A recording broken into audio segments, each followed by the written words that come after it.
If you're over 50 and your hips or knees have started to feel stiff, achy, or just plain unreliable, then what follows could genuinely change the way you move through your days. And it starts with a scene that almost everyone in this situation will recognize immediately, because it plays out the same way morning after morning. You wake up, you swing your legs over the side of the bed, and before your feet have even touched the floor you already feel it, that tightness settling into the knees, that dull, persistent ache sitting deep in the hips. And so you rise slowly and carefully, testing the ground, wondering whether today is going to be one of the good days or one of the harder ones. And by the time you've made it to the bathroom, your joints have already cast their vote. And if that sounds painfully familiar, then you are far from alone.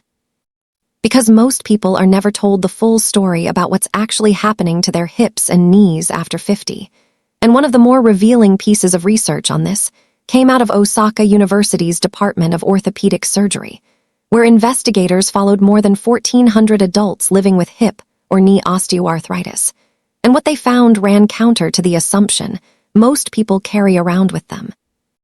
Because for over 65% of these adults, the worsening pain wasn't primarily being driven by cartilage damage itself.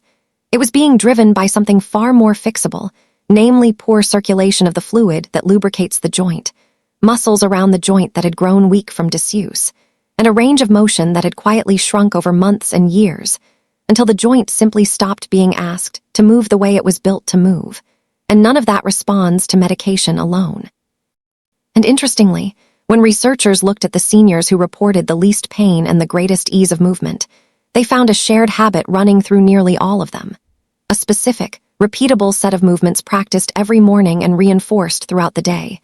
Movements designed specifically to lubricate the cartilage, strengthen the muscles that support the joint, and rebuild the kind of confident, unguarded movement that so many people quietly lose without ever realizing it's happening. And the person walking us through this today has spent more than 6 decades guiding patients through exactly this kind of routine, observing firsthand what works and what doesn't across thousands of real cases. And what he shares is not a vague wellness philosophy, but a structured, practical sequence of exercises aimed squarely at hip and knee osteoarthritis, starting from a simple but important idea that too many people never hear from their doctors, which is that joint pain is not simply the toll aging demands from everyone equally, and that stiffness is not something you're required to accept as permanent just because it shows up more often than it used to. Because the real trap most people fall into is that pain makes them move less, and moving less is exactly the thing that deepens the problem. Since a joint does not repair itself through rest and stillness, it repairs itself through gentle, deliberate, well-directed movement. Which is the whole idea behind the phrase that anchors this entire approach. Motion is lotion, meaning that the more correctly and consistently you move a joint, the more it lubricates itself, the better it feeds its own cartilage, and the longer it keeps functioning the way it's supposed to. And understanding why this works requires understanding what's actually happening inside the joint itself. Because inside every hip and knee, there is a fluid called synovial fluid, and this fluid is the primary source of nourishment for the cartilage.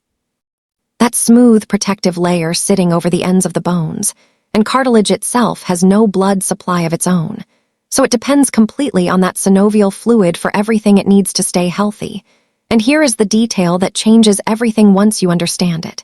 which is that synovial fluid is only produced when the joint is actually moved or made to bear weight. So the moment someone stops moving because something hurts, they are inadvertently starving their own cartilage of the one thing keeping it alive, and that sets off a cycle that is painfully self-reinforcing, because pain leads to less movement. Less movement means less fluid production. Less fluid means a stiffer joint and faster breakdown of the surface, and that breakdown produces more pain. And the cycle just keeps tightening around itself until a person becomes convinced, often wrongly, that their joints are simply too far gone to recover. Which also explains something many people notice, but rarely connect to the underlying mechanism, which is why they feel distinctly worse first thing in the morning, since going 7 or 8 hours without any real movement allows that synovial fluid to thicken considerably, in much the same way a jar of honey left somewhere cold becomes slow and almost crystallized, sluggish and resistant, until you warm it and stir it, and it turns liquid and workable again. Joint fluid behaves in essentially the same way, which is exactly why gentle movement first thing in the morning does so much work, warming the fluid and getting it circulating again before the day's real demands begin. And this entire approach gets organized into a simple framework worth remembering, built around the acronym LAWS, standing for lubrication exercises performed in bed each morning, aerobic activity to support the heart, weight-bearing exercises to build muscle and bone strength, and stretching to preserve flexibility. And while all four matter, the focus here narrows specifically onto lubrication and weight-bearing work, since together these form the real foundation of joint health once someone is past 50. And before any of the actual movement begins, there's a small preparatory step worth mentioning, which is that applying gentle heat to the joint beforehand can help. Whether that's a warm water bottle or a microwavable heat pack placed against the knee or hip for roughly 2 minutes, since the warmth begins softening that thickened synovial fluid before any deliberate motion even starts. Though this step is entirely optional, because the exercises themselves generate plenty of warmth on their own, and no one needs special equipment or a dedicated space to begin any of this, since the very first exercise can be done lying flat on your back, right there in bed. And this is intentional, because the goal is never to rush someone up onto their feet and loading their joints before those joints are actually ready for it. Instead, you begin exactly where you already are, letting gravity work in your favor rather than against you. And the movement itself could not be simpler, bending both knees so that your feet rest flat against the mattress. Then, working one leg at a time, slowly straightening the knee completely until the leg is fully extended, holding briefly in that extended position, and then bending the knee back down again. And that single sequence, extension followed by flexion, counts as one full repetition. And it's worth noting that this really is the only motion the knee joint is built to perform, flexion and extension. Yet that basic simplicity is precisely what makes it so effective. Because every time the leg extends and then flexes again, synovial fluid gets pumped directly across the cartilage surface, while at the same time the quadriceps at the front of the thigh get gently activated and the hamstrings behind the leg get stretched. And the recommended starting point is 8 repetitions per knee, building gradually over time toward 12, then 15, and eventually as many as 20 repetitions as things start feeling easier. And because the entire movement happens lying down, there is essentially zero impact placed on the joint itself, meaning you're working just enough against gravity to build real strength in the surrounding muscle without any jarring, without unnecessary pressure, and without meaningful risk, which is exactly the point, since this early low-stakes movement is what teaches the body, gently and repeatedly, that movement itself is safe again. And it's common for people to notice their knees feeling noticeably different by the time they finish just this single exercise, with that morning stiffness visibly starting to loosen and fade, proving that the very first step in this whole process isn't something frightening or painful at all. It's gentle, approachable, and it works quickly enough that people tend to feel encouraged rather than discouraged. And once the knee has had that attention, the hip deserves the same kind of care before anyone actually stands up. And this next movement tends to be the one people genuinely enjoy doing, which matters more than it might seem, because people are far more likely to stick with something that feels engaging rather than clinical. And here's how it works. Still lying on your back, bend one knee and lift that leg so the thigh points up toward the ceiling. And then, using your foot the way you'd use a pen, trace the numbers 1 through 9 in the air, making each number as large and deliberate as you comfortably can, before switching to the other leg and repeating the same sequence. And while it might look almost playful, the exercise is doing serious work underneath that playfulness. Because tracing numbers in the air forces the hip to move through essentially every plane available to it, forward and backward, side to side, rotating inward and rotating outward, which means the joint moves through its complete natural range of motion in a single continuous sequence, flooding the joint capsule with fresh synovial fluid in the process. And the general rule here is that bigger, more deliberate movements produce more benefit, since larger motions expand the capsule further, warm the fluid more thoroughly, and send a clearer signal to the hip that it's safe to move through its full range again, which matters enormously because so many people living with hip osteoarthritis unconsciously shrink their own range of movement over time. taking smaller steps, avoiding rotation altogether, until the hip essentially forgets what it was originally capable of doing. And this exercise is really just a reminder to the joint of what it can still do, and in terms of how much to do. Working through the numbers 1 to 9 once on each leg is typically enough for a morning session, taking somewhere around 60 to 90 seconds per side. And by the time both legs are finished, both hips should feel noticeably warmer, looser, and genuinely more prepared to bear weight, which is exactly the moment to actually get out of bed. And these first two movements together, the simple knee extensions and the number tracing for the hips, are meant to happen every single morning before standing, functioning essentially as breakfast for the joints, since nobody would expect their body to perform well after running on empty. And in the same way, joints shouldn't be asked to bear weight before they've had a chance to be properly lubricated first. And the reassuring part is that both movements combined take less than 5 minutes total, yet they set the tone for how the rest of the day is going to feel. And once the joints have been warmed through this way, attention shifts to the weight-bearing exercises that build real strength, starting with one of the most effective standing movements available for both hips and knees together, which requires nothing more than a wall. Any wall in the house will do, standing with your back against it, feet positioned roughly a foot out from the base, with your head, shoulders, and hips all making contact with the wall behind you. And from that position, you slowly slide downward, bending the knees as your body lowers, going only as far as genuinely feels comfortable before holding that position. And how far down someone should go depends entirely on their current ability, since for some people even a small bend is meaningful progress, while others may be able to lower themselves until their thighs sit nearly parallel with the floor, though the actual goal was never about reaching maximum depth. It's about finding a position where the muscles are clearly engaged and working, holding there while breathing steadily. And the initial hold time should be modest, just 5 seconds to begin with, then sliding back up, resting briefly and repeating the sequence, gradually building that hold over time toward 10 seconds, then 20, then eventually 30, since the longer that hold becomes, the more strength gets built in the quadriceps, the glutes, and all the surrounding muscles responsible for supporting both the hip and the knee. And this particular exercise translates directly into everyday abilities like climbing stairs or rising from low chairs, since it strengthens precisely the muscles those actions depend on, and because the wall itself provides constant support to the back throughout the entire movement, there's no real risk of losing balance, meaning the legs are being trained in a setup that's inherently safe from start to finish. And this is worth doing multiple times throughout the day rather than just once in the morning, since every wall in the house effectively becomes an opportunity for another set, turning the whole home into an informal gym. And once wall slides start to feel manageable and comfortable, the next two movements build even further strength specifically around the hip, both of which require only a sturdy chair or countertop to hold onto for balance, not because stability itself is being tested, but simply to isolate the hip muscles safely while everything else stays steady. And the setup is straightforward. Standing behind the chair with both hands resting on its back, keeping the body upright with the supporting knee held slightly soft rather than locked. And the first of these two movements is hip abduction, performed by keeping the body straight with toes pointing forward and slowly lifting one leg out to the side,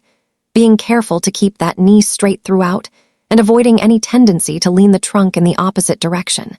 since the entire movement should originate purely from the hip itself. Lifting as high as feels comfortable, pausing briefly at the top, and then lowering back down with control, repeating this 8 times before switching to the other leg. And this movement targets the muscles along the outer hip specifically, the gluteus medius and minimus, both of which play an essential role in walking stability. And when these particular muscles weaken, people often develop a subtle wobble in their gait and start feeling noticeably unsteady on uneven ground.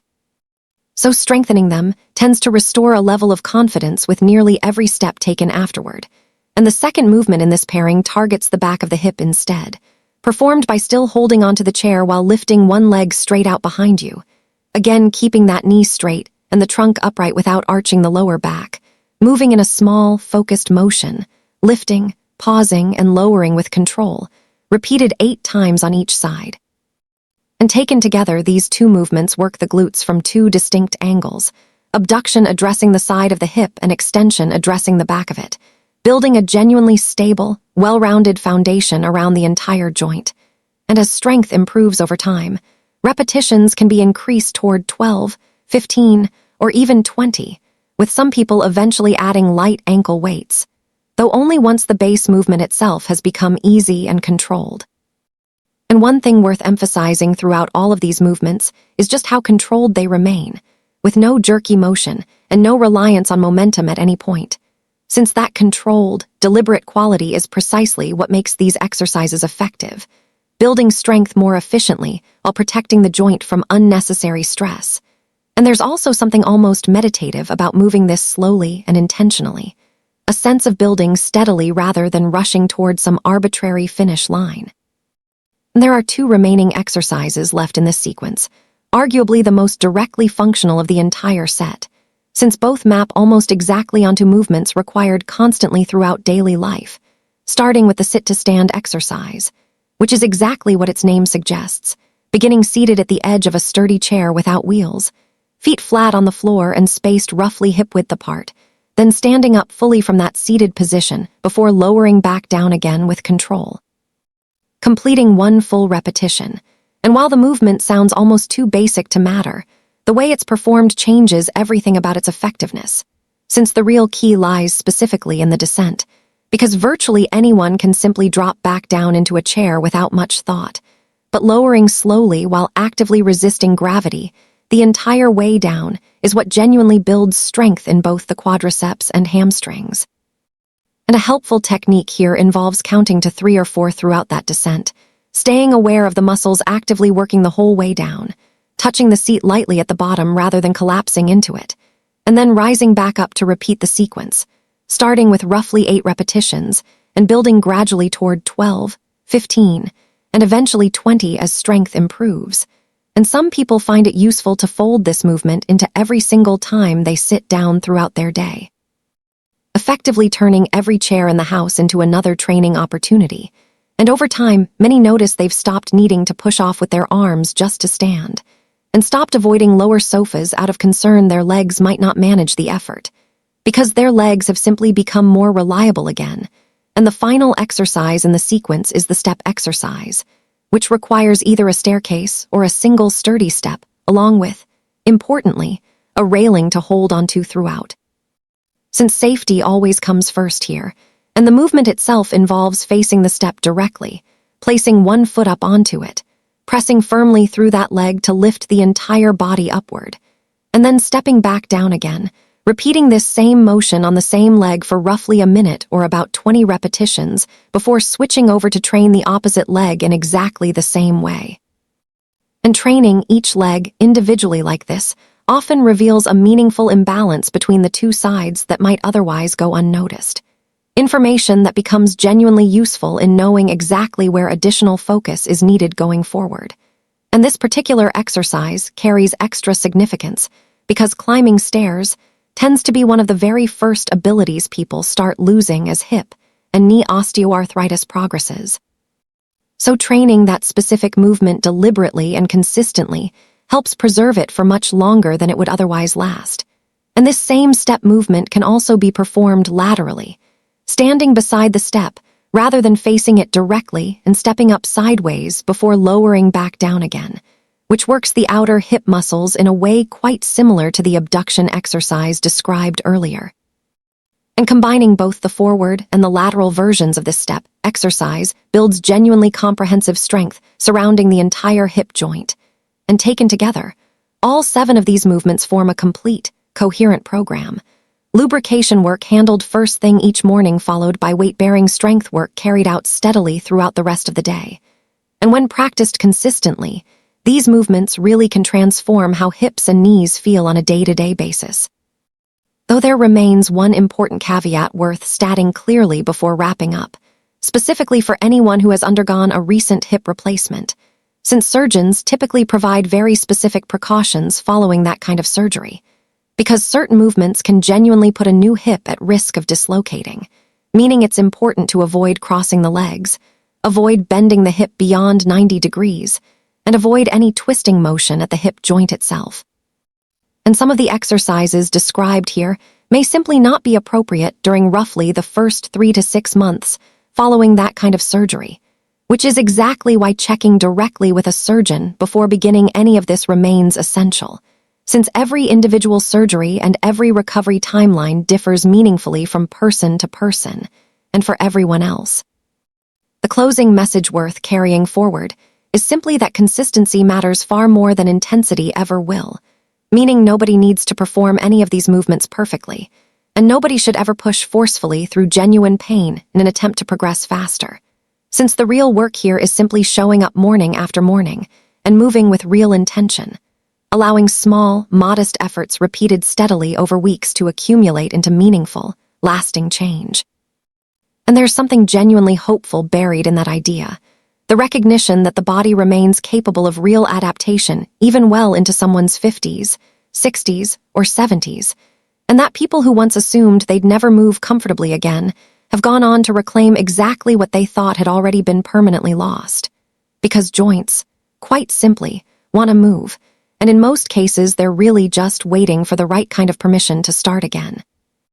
Which makes tomorrow morning as good a time as any to begin with those first 2 gentle movements before ever standing up out of bed.